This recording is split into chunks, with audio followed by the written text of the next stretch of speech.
ಅಲ್ಲ, ನಾವು ನಮ್ಮ ನಮ್ಮ ಸರ್ಕಾರ 2023-24ರಲ್ಲಿ ಸುಮಾರು 3,000 ಕೋಟಿ ಅನುದಾನವನ್ನು ನೀಡಿದ್ದಾರೆ. ಅದ ನಂತರ ಮೊದಲ ಬಾರಿಗೆ 5,000 ಕೋಟಿ ಅನುದಾನ ಕಳೆದ 2 ವರ್ಷ 2024-25, 2025-26ರಲ್ಲಿ ಘೋಷಣೆ ಮಾಡಿದ್ದಾರೆ. ಈ ಬಾರಿ ನಾವು ಇರ್ತಕ್ಕಂಥ ಮಾನ್ಯ ಮುಖ್ಯಮಂತ್ರಿ ಅವರಲ್ಲಿ ಪ್ರೀ ಬಜೆಟ್ ಮೀಟಿಂಗಲ್ಲಿ ಕನಿಷ್ಠ 6,000 ಕೋಟಿ ಆದರೆ ಇಡಬೇಕು. ನಮ್ಮ ಕಲ್ಯಾಣ ಕರ್ನಾಟಕ ಭಾಗ ಏನಿದೆ ಬಹಳ ಹಿಂದುಳಿದ ಇದೆ. ಪ್ರೊಫೆಸರ್ ಗೋವಿಂದರಾವ್ ಕಮಿಟಿ ಅವರ ರಿಪೋರ್ಟು ಕೂಡ ನಿನ್ನೆ ಕ್ಯಾಬಿನೆಟಲ್ಲಿ ಬಂದಿತ್ತು. ಆ ಒಂದು ರೀತಿಯಿಂದ ತಾವು ನೋಡಿದ್ರೆ ನಮ್ಮ ಕಲ್ಯಾಣ ಕರ್ನಾಟಕ ಭಾಗಕ್ಕೆ ಪ್ರತಿ ವರ್ಷ ಸ್ವಲ್ಪ ಹೆಚ್ಚಿನ ಒಂದು ಅನುದಾನ ಕೊಡಬೇಕು ಅಂತ ಬಹುಶಃ ಅವರು ಕೂಡ ಶಿಫಾರಸು ಮಾಡಿದ್ದಾರೆ. ಬಂದ್ ಮಾಡ್ರಿ.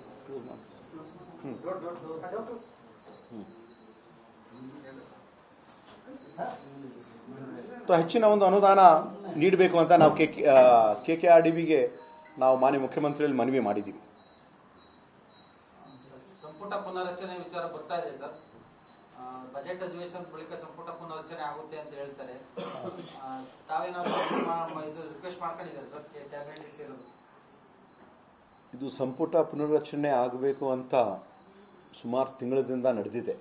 ಈಗಂತಲ್ಲ, ಕಳೆದ ಒಂದು 6-8 ತಿಂಗಳಿಂದ ನಡೆದಿದೆ. ಆದರೆ ನವೆಂಬರ್ ತಿಂಗಳಲ್ಲಿ ಖಚಿತವಾಗಿ ಆಗ್ತದೆ ಅಂತ ನಾವೆಲ್ಲ ಆಕಾಂಕ್ಷಿಗಳು ಯಾರ್ಯಾರಿದ್ದೀವಿ, ಆಗ್ತದಂತ ನಮ್ಗೆ ಅನಿಸಿತ್ತು. ಆದರೆ ಕೆಲವು ಕಾರಣಗಳಿಂದ ಮುಂದೆ ಹೋಗ್ತಾ ಇದೆ.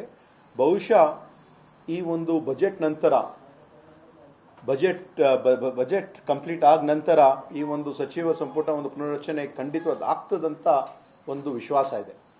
ಸರ್, ಈಗ ಪುನರ್ರಚನೆನ ಅಥವಾ leadership ಬದಲಾವಣೆನ? there is a confusion regarding that. ಈಗ ಆ ವಿಷಯ ಬಗ್ಗೆ ಮಾನ್ಯ ಮುಖ್ಯಮಂತ್ರಿಯವರು ಉಪಮುಖ್ಯಮಂತ್ರಿಯವರು ಜೊತೆಯಾಗಿ ಒಂದು ಪತ್ರಿಕಾಗೋಷ್ಠಿಯನ್ನು ಮಾಡಿದ್ದಾರೆ. ಬಹುಶಃ ನನಗೆ ತಿಳಿದಪ್ಲೆ ಅವರು ಮಾತಾಡಿದಾಗ ನಾವು ಯಾವ ಶಾಸಕರು ಮಾತಾಡೋದು ಅವಶ್ಯಕತೆ ಇಲ್ಲ. ಅವರು ಸ್ಪಷ್ಟವಾಗಿ ಮಾನ್ಯ ಮುಖ್ಯಮಂತ್ರಿಯವರು ಮತ್ತು ಉಪಮುಖ್ಯಮಂತ್ರಿಯವರು ಹೇಳಿದ್ದಾರೆ, ಹೈಕಮಾಂಡ್ ಇಸ್ ಸುಪ್ರೀಂ.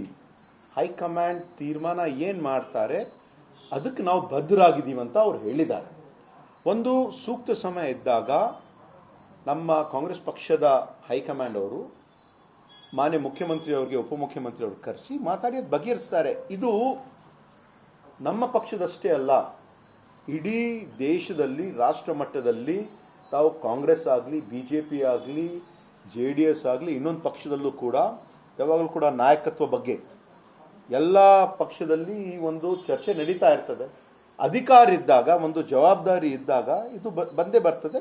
ಇದು ಸೂಕ್ತ ಸಮಯ ಬಂದಾಗ ನಮ್ಮ ಹೈಕಮಾಂಡ್ ಅವರು ಸರಿಯಾದ ರೀತಿ ಅವ್ರಿಗೆಲ್ಲ ಗೊತ್ತಿದೆ. ಅದ್ರ ಜೊತೆಯಾಗಿ ಅಖಿಲ ಭಾರತ ಕಾಂಗ್ರೆಸ್ ಸಮಿತಿ ಅಧ್ಯಕ್ಷರು ಸನ್ಮಾನ್ಯ ಮಲ್ಲಿಕಾರ್ಜುನ್ ಖರ್ಗೆ ಸಾಹೇಬ್ರಿದ್ದಾರೆ. ಅವ್ರಿಗೆ ನಮ್ಮ ಕರ್ನಾಟಕ ರಾಜ್ಯದ ಬಗ್ಗೆ ಹಾಗೂ ಕರ್ನಾಟಕ ರಾಜ್ಯದ ರಾಜಕೀಯ ಬಗ್ಗೆ ಪ್ರತಿಯೊಂದು ಸಣ್ಣ ವಿಷಯವನ್ನು ಕೂಡ ಅವ್ರಿಗೆ ಗೊತ್ತಿದೆ. ಒಂದು ಒಳ್ಳೆಯ ರೀತಿಯಿಂದ ಅವರಾಗಲಿ, ಸನ್ಮಾನ್ಯ ರಾಹುಲ್ ಗಾಂಧಿ ಅವರಾಗಲಿ, ಶ್ರೀಮತಿ ಸೋನಿಯಾ ಗಾಂಧಿ ಅವರಾಗಲಿ ಒಂದು ಒಳ್ಳೆ ರೀತಿಯಿಂದ ತೀರ್ಮಾನ ತಗೊಳ್ತಾರೆ. ಸರ್, ಈಗ ಒಂದ್ ಕಡೆ MLCಗಳು ಪತ್ರ ಬರೆದಿದ್ದಾರೆ ಹೈಕಮಾಂಡ್ಗೆ, ಮತ್ತೊಂದ್ ಕಡೆ MLAಗಳು ಕೂಡ ಪತ್ರ ಬರೆದಿದ್ದಾರೆ. ಆ ಹೈಕಮಾಂಡ್ ಮಟ್ಟದಿಂದ ಏನಾದ್ರು ವಿಶೇಷ ನಮಗೂ ಕೂಡ ಸಚಿವ ಸ್ಥಾನ ಬೇಕು ಅಂತ ಮುಂದಿಟ್ಟಿದ್ದಾರೆ ಸರ್? ನೋಡ್ರಿ, ಪ್ರಜಾಪ್ರಭುತ್ವದಲ್ಲಿ ಜನಪ್ರತಿನಿಧಿಗಳು ಆಯ್ಕೆ ಆದಾಗ ಮೊದಲ ಬಾರಿ ಆದ್ರೂ ಅಷ್ಟೇ, ನೀವು 8 ಬಾರಿ ಗೆದ್ರೂ ಕೂಡ ಅಷ್ಟೇ, ಎಲ್ಲರಿಗೂ ಕೂಡ ಒಂದು ಅವಕಾಶ. ಇವತ್ತು ತಾವು ನೋಡ್ತಾ ಇದ್ದೀರಿ, 8 ಬಾರಿ ಆಯ್ಕೆ ಆಗಿರುವಂಥ RV ದೇಶಪಾಂಡೆ ಸಾಹೇಬರು ಅವರು ಕೂಡ ವಿವಿಧ ಖಾತೆ ಸಚಿವರಾಗಿ ಅವ್ರಿಗೆ ಅವಕಾಶ ಸಿಕ್ಕಿರಲಿಲ್ಲ. ಮತ್ತು ಮೊದಲನೇ ಬಾರಿ ಆಗಿದ್ದವರು ಕೂಡ ಸುಮಾರು 38 ಜನ ಇದ್ದಾರೆ. ಅವರು ಕೇಳಿದಲ್ಲಿ ಏನು ತಪ್ಪಿಲ್ಲ, ಅರ್ಹರು ಯಾರಿದ್ದಾರೆ ಅಂತ ಅವರು ಒಂದು ತೀರ್ಮಾನ ತಗೊಳ್ತಾರೆ. ಅದ್ರ ಜೊತೆಯಾಗಿ ತಾವು ಏನು ಹೇಳ್ತಾ ಇದ್ದೀರಿ, ಇವಾಗ MLC ಅವರು ಕೂಡ ಇವತ್ತಿನ ದಿವಸ ಮಂತ್ರಿ ಸ್ಥಾನ ಕೇಳಬಹುದು, ಅದರಲ್ಲೇನು ತಪ್ಪೇನಿಲ್ಲ. ಮೊದಲ ಬಾರಿ ಆಗಿರ್ಬೋದು, 2ನೇ ಬಾರಿ ಆಗಿರ್ಬೋದು, 3ನೇ ಬಾರಿ ಆಗಿರ್ಬೋದು, 4ನೇ ಬಾರಿ ಆಗಿರ್ಬೋದು, ಬಹಳಷ್ಟು ಜನ ಆಕಾಂಕ್ಷಿ ನಮ್ಮಂಥವ್ರು ಇರ್ತಾರೆ. ಅದೇ ಕೊನೆಯದಾಗಿ ಈ ಒಂದು ಮ್ಯಾಕ್ಸಿಮಮ್ ನಾವು 15% ಅಂದರೆ 34 ಜನಕ್ಕೆ ತೊಗೊಳ್ಬಹುದು. 34 ಬಿಟ್ಟು ನಾವು ಹೆಚ್ಚಿನ ಒಂದೂ ತೊಗೊಳಕ್ಕೆ ಸಾಧ್ಯ ಇಲ್ಲ.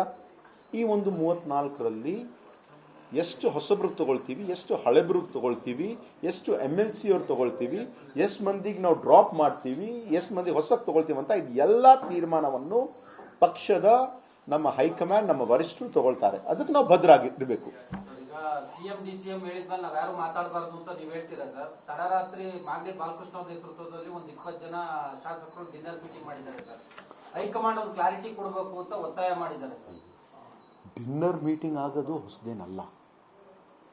ನಾವು ಕೂಡ ಸುಮಾರು ಬಾರಿ lunch meeting, breakfast meeting, dinner meeting ನಾವೆಲ್ಲರೂ ಕೂಡ ಮಾಡ್ತೀವಿ. ಎಲ್ಲರೂ ಜೊತೆಯಾಗಿ ನಾವು ಮಾಡಿರ್ತೀವಿ. ಅದು ಈಗಂತಲ್ಲ, ಮೊದಲಿಂದ ಅದು ನಡ್ಕೊಂಡು ಬಂದಿದೆ. ಇವಾಗ 20 ಜನ ಸೇರಿ ಅವರು ಒಂದು ಕ್ಲಾರಿಟಿ ಬೇಕು ಅಂತ ಅವರು ಹೇಳ್ತಾ ಇದ್ದಾರೆ. ಅದು ಅವ್ರ ಸ್ವಂತ ಅಭಿಪ್ರಾಯ. ಪ್ರಜಾಪ್ರಭುತ್ವದಲ್ಲಿ ಪ್ರತಿಯೊಬ್ಬರದ್ದು ಒಂದು ಅಭಿಪ್ರಾಯ ಇರ್ತದೆ, ಪ್ರತಿಯೊಬ್ಬರದ್ದು ಒಂದು ಇಚ್ಛೆ ಇರ್ತದೆ, ಈ ಥರ ಆಗಬೇಕು, ಆ ಥರ ಆಗಬೇಕು. ಆದರೆ ಎಲ್ಲರೂ ಕೂಡ, ಬಹುಶಃ ಬಾಲಕೃಷ್ಣ ಅವರೇ ಕೂಡ ಹೇಳಿದ್ದಾರೆ, ಹೈಕಮಾಂಡ್ ಏನು ಹೇಳ್ತಾರೆ ಆ ಒಂದು ತೀರ್ಮಾನಕ್ಕೆ ನಾವು ಬದ್ಧರಾಗಿದ್ದೀವಿ ಅಂತ ಹೇಳಿದ್ದಾರೆ.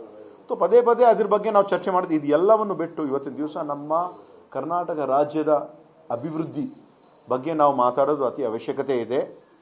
ಗ್ಯಾರಂಟೀಸ್ ಯಾವೊಂದು ರೀತಿಯಿಂದ ಸುಮಾರು 1,20,000 ಕೋಟಿ ಹಳ್ಳಿಯಲ್ಲಿರ್ತಕ್ಕಂಥ ಕಟ್ಟೆ ಮನುಷ್ಯನಿಗೆ ಮುಟ್ತಕ್ಕಂಥ ಕೆಲಸ ನಮ್ಮ ಸರ್ಕಾರ ಏನು ಮಾಡ್ತಾ ಇದೆ ಅದರ ಬಗ್ಗೆ ತಾವೂ ಕೂಡ ಸ್ವಲ್ಪ ಹೆಚ್ಚಿನ ಒಂದು ಮಾಹಿತಿ ಜನರಿಗೆ ನೀಡಿದ್ರೆ. ಯಾಕಂದರೆ ಇವತ್ತು ಸುಮಾರು ಗೃಹಲಕ್ಷ್ಮಿ ಆಗಲಿ, ಗೃಹಜ್ಯೋತಿ ಆಗಲಿ, ಯುವ ನಿಧಿ ಆಗಲಿ, ಶಕ್ತಿ ಯೋಜನೆ ಆಗಲಿ, ಅನ್ನಭಾಗ್ಯ ಆಗಲಿ, ನಮ್ಮ ಕಲ್ಯಾಣ ಕರ್ನಾಟಕ ಭಾಗದಲ್ಲಿ ಇರ್ತಕ್ಕಂಥ ಕಳೆದ ಒಂದು 30 ತಿಂಗಳಲ್ಲಿ 13,000 ಕೋಟಿ ನಮ್ಮ ಕಲ್ಯಾಣ ಕರ್ನಾಟಕ ಭಾಗದ ಒಂದು ಅಭಿವೃದ್ಧಿಗಾಗಿ, ಮತ್ತು ಪ್ರತಿಯೊಂದು ಕ್ಷೇತ್ರಕ್ಕೆ ಮಾನ್ಯ ಮುಖ್ಯಮಂತ್ರಿಯವರು ತಲಾ ಕಾಂಗ್ರೆಸ್ ಆಗಲಿ, BJP ಆಗಲಿ, JDS ಅವರಾಗಲಿ ಎಲ್ಲರಿಗೂ ಕೂಡ ಸುಮಾರು 25ರಿಂದ 50 ಕೋಟಿ ಅಭಿವೃದ್ಧಿಗಾಗಿ ಏನು ನೀಡಿದ್ದಾರೆ ಅದರ ಬಗ್ಗೆ ಮಾತಾಡಿದ್ರೆ ಸೂಕ್ತ ಅಂತ ನಂಗೆ ಅನಿಸ್ತದೆ. ಬಟ್ ಅದೇ ವಿಚಾರವಾಗಿ CM ಆಗಿರ್ಬೋದು ಅಥವಾ DCM ಆಗಿರ್ಬೋದು ನಮಗೆ ಬರ್ಡನ್ ಆಗ್ತಾ ಇದೆ ಅಂತ ಸ್ಟೇಟ್ಮೆಂಟ್ ಕೊಟ್ಟಿದ್ದಾರೆ. ಏನು ಬರ್ಡನ್ ಆಗ್ತಾ ಇದೆ? ಗ್ಯಾರಂಟಿಗಳಿಗೆ ಆರ್ಥಿಕ ಹೊರೆ ಆಗಿದೆ ಅಂತ DK ಶಿವಕುಮಾರ್ ಅವರು ಹೇಳಿದ್ದಾರೆ. ಬರ್ಡನ್ ಅಂತ DK ಶಿವಕುಮಾರ್ ಹೇಳಿದ್ದಾರೆ. ಅದು ನಮ್ಮ ಪಕ್ಷದ ಕಮಿಟ್ಮೆಂಟ್. ಕರ್ನಾಟಕ ರಾಜ್ಯದ 7 ಕೋಟಿ ಜನಸಂಖ್ಯೆ ಏನಿದೆ ಅವ್ರಿಗೆ ನಾವು ಮಾಡಿರುವಂಥ ಒಂದು ಕಮಿಟ್ಮೆಂಟ್. ನಮ್ಮ ವಿರೋಧ ಪಕ್ಷದವರು ಚುನಾವಣೆ ಆದ ತಕ್ಷಣ ಮತ್ತು ಚುನಾವಣೆಗಿಂತ ಪೂರ್ವಕವಾಗಿ ಅವ್ರು ಹೇಳಿದ್ರು ಯಾವ ಒಂದು ಗ್ಯಾರಂಟಿ ಅನುಷ್ಠಾನ ಆಗಲ್ಲ. ಇವಾಗ ನಮ್ಗೆ ಗೊತ್ತಿದೆ ಸ್ವಲ್ಪ ಈ ಗ್ಯಾರಂಟಿಯಿಂದ ಸ್ವಲ್ಪ ಅಭಿವೃದ್ಧಿಯಲ್ಲಿ ಸ್ವಲ್ಪ ನಮಗೆ ತೊಂದರೆ ಆಗ್ತಾ ಇದೆ. ಆದ್ರೂ ಕೂಡ ನಮ್ಮ ಮಾನ್ಯ ಮುಖ್ಯಮಂತ್ರಿಯವರು ಫಿಸ್ಕಲ್ ಡೆಫಿಸಿಟನ್ನು ನೋಡಿ ಹೆಚ್ಚಿನ ಒಂದು ಲೋನ್ಸ್ ಎಲ್ಲ ತಗೊಳ್ಳದೆ ಜನರಿಗೆ ಅನುಕೂಲ ಆಗ್ತಕ್ಕಂಥ ಒಂದು ಕೆಲಸ ಕಾರ್ಯಗಳನ್ನು ನಾವು ತೊಡಗಿದ್ದೀವಿ.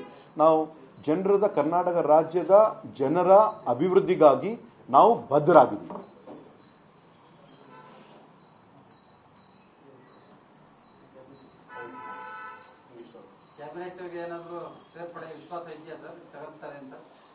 ಸಂಪೂರ್ಣವಾಗಿ ನಾನು ಹಿಂದೆ 2018ರಲ್ಲೂ ಕೂಡ ಆಕಾಂಕ್ಷಿ ಇದ್ದೆ, 2023ರಲ್ಲೂ ಕೂಡ ಆಕಾಂಕ್ಷಿ ಇದ್ದೆ. ಆದರೆ ನಾನು ಕೊಟ್ಟಿರುವಂಥ ಒಂದು ಜವಾಬ್ದಾರಿ, ನಾನು ದೆಹಲಿಯ ವಿಶೇಷ ಪ್ರತಿನಿಧಿಯಾಗಿ ಕೆಲಸವನ್ನು ಮಾಡಿದ್ದೀನಿ.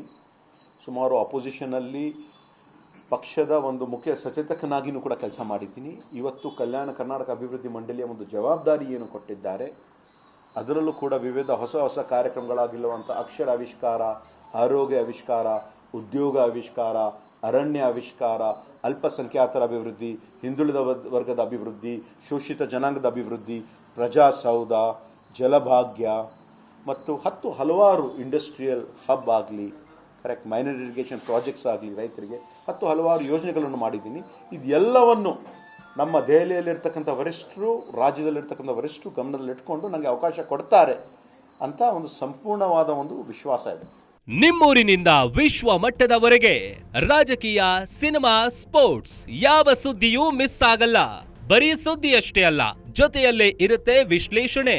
ಗ್ಯಾರಂಟಿ ನ್ಯೂಸ್ನ ಸಬ್ಸ್ಕ್ರೈಬ್ ಮಾಡಿ, ಫಾಲೋ ಮಾಡಿ, ಕ್ಷಣ ಕ್ಷಣದ ಅಪ್ಡೇಟ್ಸ್ ಪಡೆಯಿರಿ.